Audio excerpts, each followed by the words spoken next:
முதலாம் ராஜராஜ சோழன் சோழ சக்கரவர்த்தி மட்டும் கிடையாது, ஆழ்ந்த சிவபக்தி கொண்டவர். அவர் ஆதியும் அந்தமும் இல்லாத சிவபெருமானுக்காக மிகப்பெரிய ஆலயத்தை எழுப்பினார் தஞ்சாவூரிலே. தஞ்சாவூர் பெரிய கோவில் ஆலயம் தயாராகிவிட்டது. ஆனால் பானத்தையும் சிவலிங்கத்தையும் இணைக்க வேண்டும், ஆவுடையாரையும். அதற்காக 8 மூலிகை பொருட்களை கொண்ட கலவையை காய்ச்சுகிறார்கள். அதற்கு அஷ்டபந்தனம் என்பது பெயர். பந்தனம் என்றால் கட்டுவது. இந்த 8 விதமான மூலிகை பொருட்களை கொண்டு மருந்து காய்ச்சும் பொழுது அதை எடுத்து ஊற்றுகிறார்கள் பானத்துக்கும் ஆவுடையாருக்கும் நடுவில். ஏன்னா சிவலிங்கம் நிற்க வேண்டும் என்று. ஆனால் ஒவ்வொரு தடவையும் அது தடைபடுகிறது, அந்த மருந்து இலகி விடுகிறது. அதனால கவலையுற்றிருந்தாராம் முதலாம் ராஜராஜ சோழன்.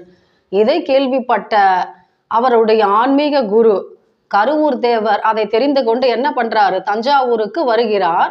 அவர் என்ன பண்றாரு, அவர் தன்னுடைய வாயிலே தாம்பூல எச்சிலை கொண்டு அந்த கலவையிலே அதை உமிழ்கிறார்.